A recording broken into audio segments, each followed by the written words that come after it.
Hello students, आप सभी को पंकज सर की पाठशाला में स्वागत है। तो आज मैं वेक्टर का पार्ट 4 वीडियो लेके आया हूँ।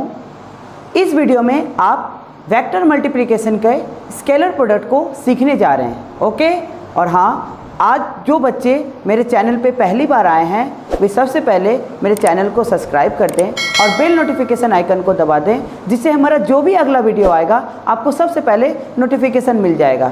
ओके, तो चलिए बिना देरी करते हुए क्लास को स्टार्ट करते हैं और सीखते हैं स्केलर प्रोडक्ट। ओके, तो चलिए स्टार्ट करते हैं आज का क्लास को और सीखते हैं वेक्टर मल्टीप्लिकेशन के इम्पॉर्टेंट कॉन्सेप्ट को।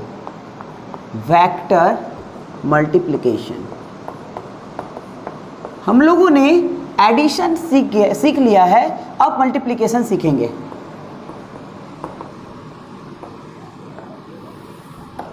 अब सुनो एक बात, कभी कभी आप लोग ऐसे देखे होंगे, जैसे आप फॉर एग्जांपल वर्कडन को देखो। वर्कडन क्या है, तो आप लोगों को पता है कि जब भी किसी बॉडी पे अगर फोर्स लगाएंगे, अगर उसमें डिस्प्लेसमेंट आ जाएगा तो वर्क डन होता है, राइट है। तो वर्क डन क्या होता है? वर्क डन होता है फोर्स इनटू डिस्प्लेसमेंट। यानी क्या, फोर्स एक वेक्टर क्वांटिटी है, डिस्प्लेसमेंट भी एक वेक्टर क्वांटिटी है। जब उसको मल्टीप्लाई करते हैं, यानी दो वेक्टर क्वांटिटी को मल्टीप्लाई करते हैं तो वर्क डन बना। बट वर्क डन क्या निकला? एक स्केलर क्वांटिटी निकला। ओके, तो यानी कभी कभी मतलब दो वेक्टर क्वांटिटी का मल्टीप्लाई करके मेरे को क्या बना? एक स्केलर क्वांटिटी बना। अब फॉर एग्जांपल आप ले लो, आप जैसे torque, moment of force. Moment of force क्या होता है? Force into perpendicular distance. Force क्या है कि ये वेक्टर क्वांटिटी है, परपेंडिकुलर डिस्टेंस एक डायरेक्शन है, ये भी वेक्टर क्वांटिटी है। बट जब इसको मल्टीप्लाई किए हैं तो टॉर्क क्या बना? एक वेक्टर बना। मतलब क्या, कभी कभी दो वेक्टर का जब मल्टीप्लाई करते थे तो वो कभी वेक्टर बन जाता है, कभी स्केलर बन जाता है, राइट है। तो इसको अलग करने के लिए दो साइन अलग अलग सिस्टम को बनाया गया, राइट है। तो एक सिस्टम को बोल दिया गया स्केलर प्रोडक्ट, एक सिस्टम को बोल दिया वेक्टर प्रोडक्ट। ओके, तो इसीलिए दो सिस्टम में बांट दिया गया पूरे मल्टीप्लिकेशन को। तो पूरी मल्टीप्लिकेशन को दो भागों में बांट दिया गया। क्या? तो पहला को बोलते हैं स्केलर प्रोडक्ट। मतलब जब दो वेक्टर को मल्टीप्लाई करेंगे तो मुझे क्या मिलेगा? एक स्केलर क्वांटिटी मिलेगा। स्केलर प्रोडक्ट बोलते हैं इसको, या डॉट प्रोडक्ट भी बोलते हैं, राइट है। यानी इसको डॉट से डिनोट किया जाता है। अच्छा, दूसरा है वेक्टर प्रोडक्ट। दूसरा क्या है? वेक्टर प्रोडक्ट, या इसको क्रॉस प्रोडक्ट से जाना जाता है, राइट है। नाउ आज के वीडियो में आप लोग डॉट प्रोडक्ट को सीखने वाले हैं। Okay, now dot product.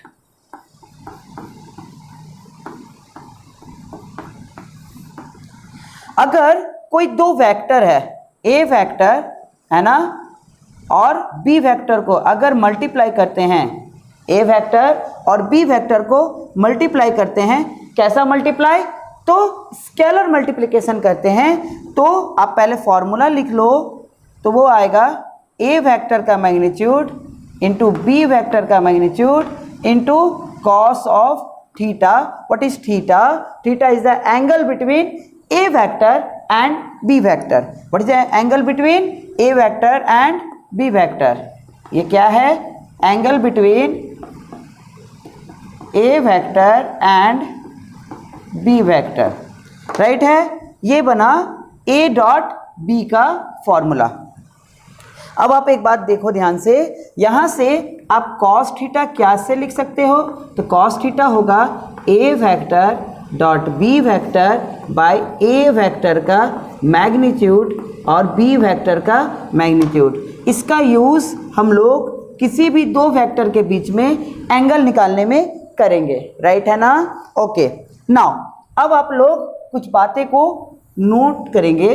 देखें, देखो आई वेक्टर, ओके, जे वेक्टर और के वेक्टर, तो ये के कैप, आई कैप, जे कैप और के कैप, ये क्या है? यूनिट वेक्टर है। क्या है ये? यूनिट वेक्टर है, जो क्या बताता है? जो एक्स डायरेक्शन, आई कैप किसको बता रहा है? एक्स डायरेक्शन को, जे कैप किसको बता रहा है? वाई डायरेक्शन को, के कैप किसको बता रहा है? जेड डायरेक्शन को। अब ध्यान से सुनना, अगर मैं आपको बोलूं आई कैप डॉट आई कैप क्या होगा, तो आप बोलोगे सर फॉर्मूला के हिसाब से ये होगा आई का मैग्नीट्यूड इंटू दूसरा वेक्टर का मैग्नीट्यूड इंटू कॉस आई एक्स को डिनोट कर रहा है और ये भी x को डिनोट कर रहा है, दोनों वेक्टर x के अलोंग है, तो दोनों के बीच में एंगल कितना है, तो 0 डिग्री है, तो दोनों के बीच में एंगल 0 डिग्री है। और यूनिट वेक्टर का मैग्नीट्यूड 1 होता है, इसीलिए 1 लिखेंगे, और cos 0 भी 1 होता है, यानी i डॉट आई क्या बन गया, 1 आ गया, राइट है। यानी जब भी कभी भी कोई भी यूनिट वेक्टर को अपने खुद से क्या मल्टीप्लाई करेंगे, डॉट प्रोडक्ट करेंगे, तो आंसर आएगा 1। उसी प्रकार से अगर मैं आपको बोलूं j डॉट जे, सिमिलरली इसकी वैल्यू क्या आएगी 1, और k डॉट के इसकी वैल्यू क्या आएगी 1 आएगी, राइट है।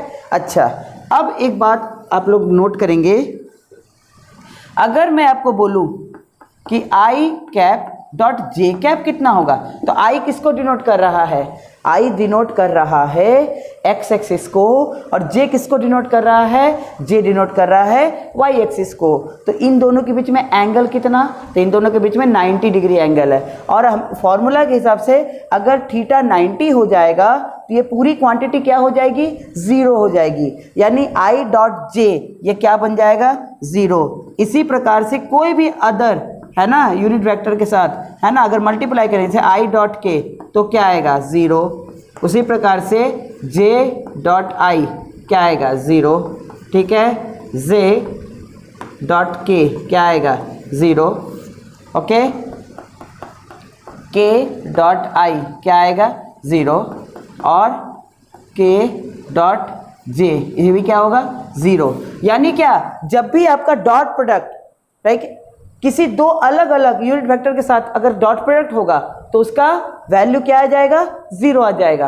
अब इस कॉन्सेप्ट को हम लोग ठीक है न्यूमेरिकल में यूज करते हैं और सीखते हैं किसी भी दो वेक्टर का हम लोग डॉट प्रोडक्ट कैसे निकालते हैं, राइट है। तो चलिए एक क्वेश्चन को बनाते हैं। मान लो ए वेक्टर आपको दे दिया है 3i cap plus 2j cap minus k cap, और बी वेक्टर आपको दे दिया है 4i cap minus j cap plus 3k cap, right है। नाउ आपको बोला जा रहा है A vector dot B vector निकालो, डॉट मतलब मल्टीप्लाई ही करने को दिया जा रहा है। तो i 3i cap 2j cap minus k cap dot 4i cap minus j cap plus 3k cap. अब देखो ध्यान से समझो, एक तरह का मल्टीप्लाई ही है, 4 3 ज़ा 12, i डॉट आई क्या होता है, i डॉट आई सेम के साथ 1 हो जाएगा। अब देखना ध्यान से, अगर 3 इंटू माइनस 1 जैसे मल्टीप्लाई करते थे 3 इंटू माइनस 1 माइनस 3 और i डॉट जे अब देखो i डॉट जे क्या होता है, देखो i डॉट जे क्या होता है 0 होता है। यानी क्या समझे, अगर मैं किसी भी दो वेक्टर को मल्टीप्लाई करता हूं, कौन सा, तो स्केलर मल्टीप्लिकेशन मल्टीप्लाई करता हूं, ठीक है। तो स्केलर मल्टी करेंगे तो क्या होगा, जब भी ये यूनिट वेक्टर को किसी अदर के साथ अगर मल्टीप्लाई करेंगे तो उसकी वैल्यू क्या आ जाती है 0 बन जाएगी, क्योंकि अदर के साथ डॉट प्रोडक्ट क्या हो जाता है 0 हो जाता है, और वो सिर्फ अपने के साथ वो क्या देगा, वैल्यू देगा। यानी हमको कुछ करना नहीं है, बस अपने के साथ मल्टीप्लाई कर दो, डॉट प्रोडक्ट आ जाएगा। तो देखो 3 है और यह 4 आई को लाके आई को आई के साथ 3 4 ज़ा 12 और i डॉट आई 1 होता है, छोड़ दो, प्लस 2 इंटू माइनस 1 तो क्या आएगा 2 माइनस 1 मल्टीप्लाई कर दिए, 2 और माइनस 1 इसको मल्टीप्लाई किए, और बोलो प्लस और माइनस माइनस 1 इंटू 3 है ना, और k डॉट के 1 आ जाएगा। यानी कुछ किया नहीं, बस इसका x और इसका x मल्टीप्लाई, इसका y मल्टीप्लाई, इसका z मल्टीप्लाई किया, राइट है। तो 12 माइनस 2 माइनस 3 तो कितना आ जाएगा 12 माइनस 5 माइनस 7 मतलब 7 ये आ गया, इसका a डॉट b आ गया, राइट है। तो a डॉट b की वैल्यू क्या आ गई 7 आ गया, राइट है। तो इस प्रकार से हम लोग किसी भी दो क्वांटिटी का क्या निकालते हैं, डॉट प्रोडक्ट निकालते हैं, राइट है। अब चलिए कुछ क्वेश्चंस को बनाते हैं। ओके, तो ये एक सवाल है, बोला जा रहा है ए वेक्टर और बी वेक्टर के बीच में आपको एंगल बताना है, जो ए वेक्टर दे दिया गया है और बी वेक्टर दे दिया गया है। तो आपको फॉर्मूला पता है कि कॉस थीटा क्या होता है, A vector dot B vector by A vector का मैग्नीट्यूड और बी वेक्टर का मैग्नीट्यूड। चलो करते हैं इसको, 3i cap plus 2j cap plus k cap dot i cap minus 2j cap minus 3k cap बटे ए का मैग्नीट्यूड बहुत आसान है, 3 square plus 2 square plus 1 square और ये हो जाएगा 1 square plus 2 square plus 3 square, right है। तो क्या हो जाएगा बताएं, ये इसको मल्टीप्लाई करेंगे, 3 1 जा 3 माइनस माइनस प्लस 2 2 जा 4, x को x के साथ, y को y के साथ और z को z के साथ, तो plus minus minus 3। Okay, now by ये कितना आ जाएगा 9, ओके 9 4 13 114 रूट 14, ओके और ये कितना आ जाएगा ना, ये भी रूट 14 है ना, 9 4 13 1 14 रूट 14। ओके, तो कॉस थीटा क्या आ गया, कॉस थीटा आ गया इतना, ये कट गया, तो कॉस थीटा इक्वल टू हो गया 4 बाय रूट 14, रूट 1 कट गया, 2 2 जा 4 2 7 जा 14, यानी कॉस थीटा आ गया 2/7। तो थीटा बराबर क्या आ जाएगा, कॉस इन्वर्स 2/7 और ये इस सवाल का आंसर है। बस बहुत ही सिंपल है, किसी भी दो वेक्टर के बीच में अगर एंगल निकालना है बस उसका ये वाला फॉर्मूला लगा दो, तो यहाँ से फट से आप लोग क्या निकाल सकते हो, बस एंगल बहुत सिंपली तरीक़ा से आ जाएगा। ओके, तो चलिए अगले सवाल की ओर। तो अगला सवाल ये क्या कह रहा है कि दो वेक्टर दे दिया है, ए वेक्टर और बी वेक्टर, और बी वेक्टर में एक वेरिएबल लगा दिया है लैम्डा, और बोल रहा है कि दोनों वेक्टर एक दूसरे के परपेंडिकुलर है। ओके, तो वो लैम्डा का वैल्यू क्या होगा। नाउ अब आप लोग एक बात नोट करके आप लोग लिख लेंगे कि जब भी if any two vectors are perpendicular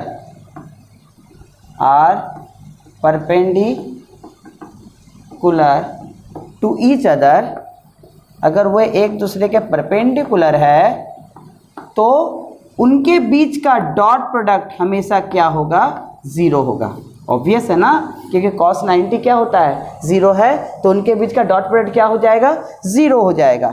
बस अब यही कॉन्सेप्ट यहाँ पे लगाएंगे। तो ए वेक्टर क्या है, तो 3i कैप बोलिए plus j cap minus 2k cap dot i cap plus lambda j cap minus 3k cap बराबर 0 हो जाएगा। नाउ अब आप बताओ, तो 3 1 जा 3, यहाँ से लैम्डा प्लस लैम्डा माइनस क्या बन जाएगा, minus minus plus 6 is equal to 0, तो लैम्डा इक्वल टू क्या आ गया, -9। और बस इतना सिंपल सा सवाल था और यहाँ से मैंने लैम्डा का वैल्यू निकाल लिया, क्या आया, -9। बस वेरी सिंपल। ओके, तो चलिए अब कुछ इम्पॉर्टेंट प्रॉपर्टी को सीखते हैं जो बहुत ही ज़्यादा यूज़ आने वाला है। ठीक है, तो चलिए कुछ इम्पॉर्टेंट प्रॉपर्टी को सीखते हैं। ओके, तो इम्पॉर्टेंट प्रॉपर्टीज,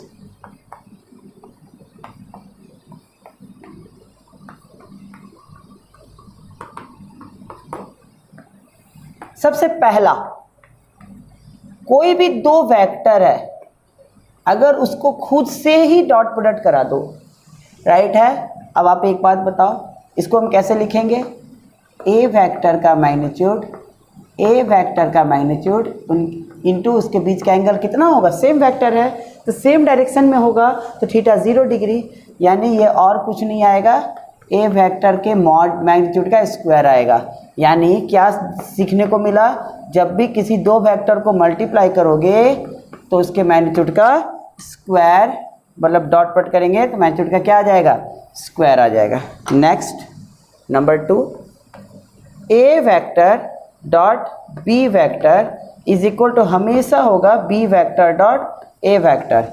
चाहे ए को बी के साथ डॉट करो या बी को ए के साथ डॉट करो, ये हमेशा सेम आएगा। इस लॉ को बोलते हैं कम्यूटेटिव लॉ।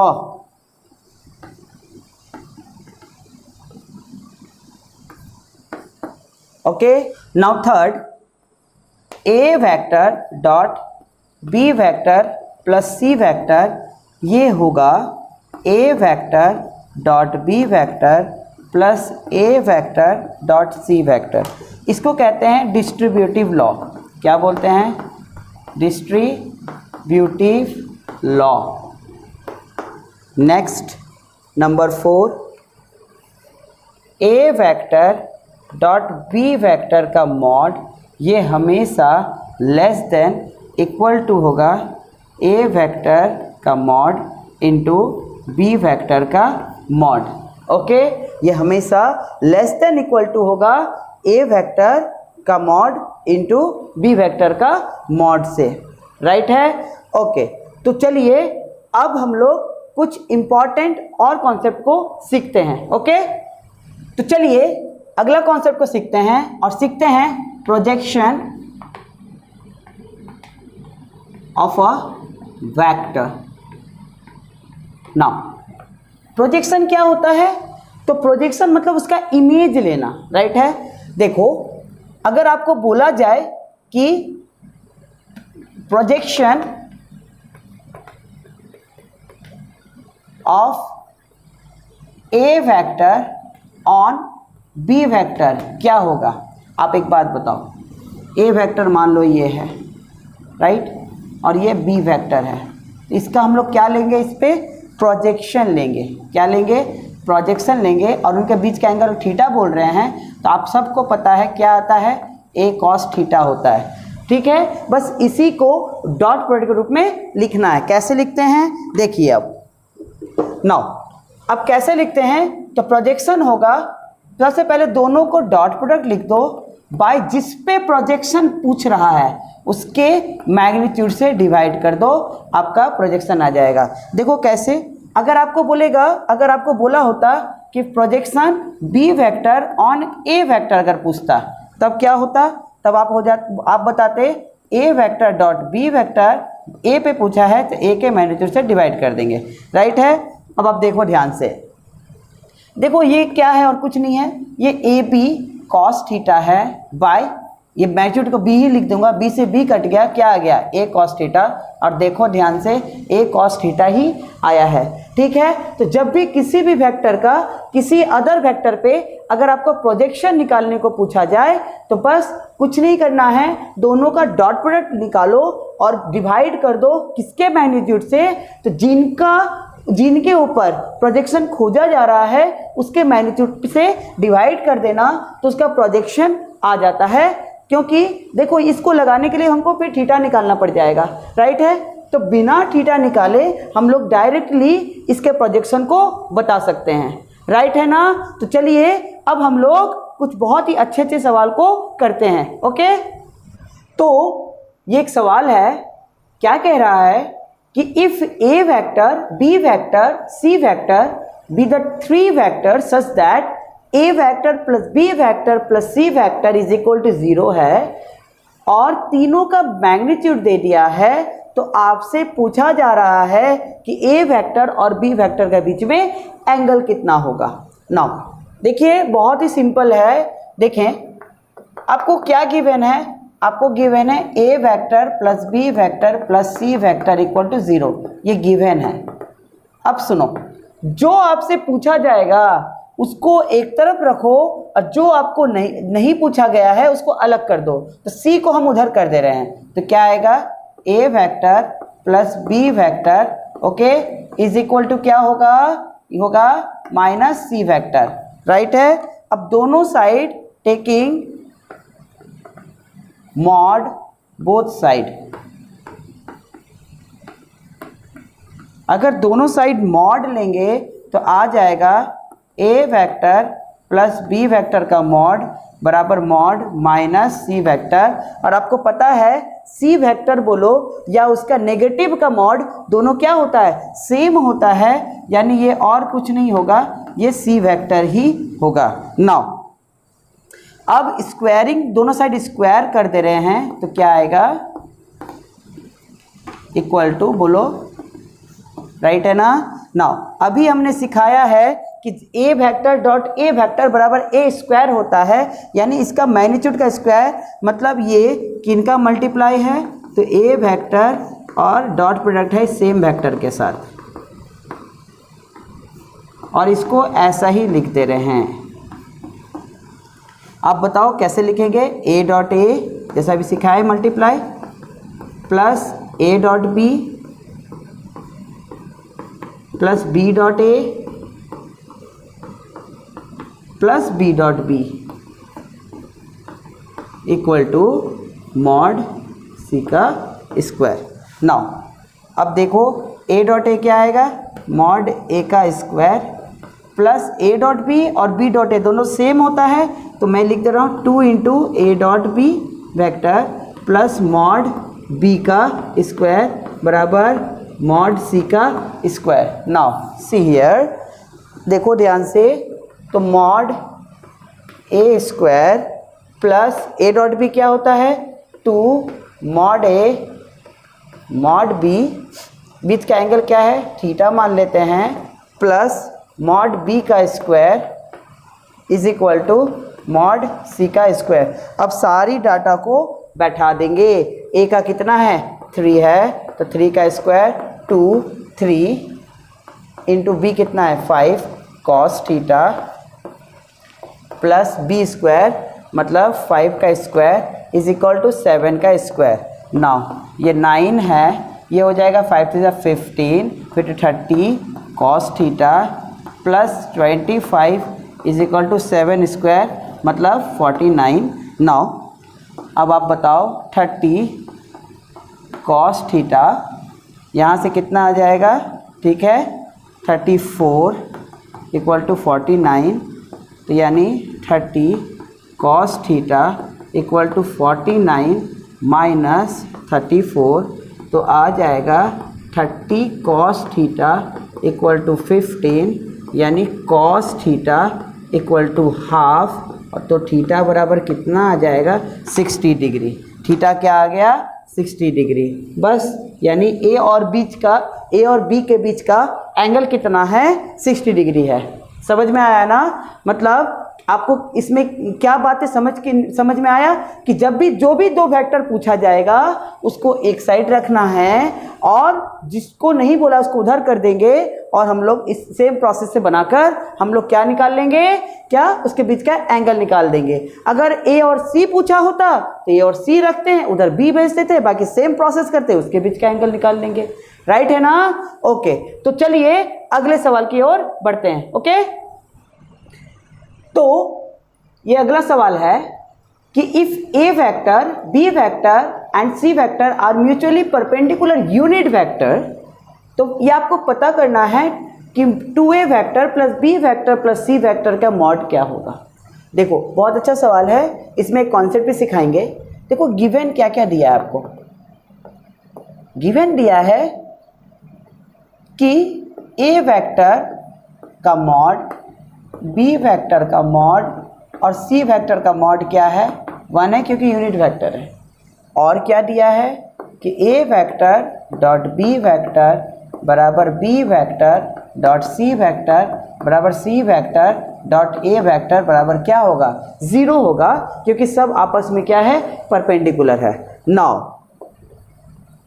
अब एक प्रॉपर्टी है, देखो पहले आप इसको लिख लो, 2a vector plus B vector plus सी वेक्टर, ठीक है, इसका स्क्वायर। आप लोग यहाँ नोट कर लेना कि अगर 3 वेक्टर, मान लो l a vector plus m b vector plus n c vector का स्क्वायर, अगर ए वेक्टर बी वेक्टर और सी वेक्टर म्यूचुअली परपेंडिकुलर होगा तो क्या होगा, तो एल स्क्वायर मॉड ए का square m square mod B का स्क्वायर एन स्क्वायर मॉड सी का स्क्वायर आप लोग लिख सकते हो।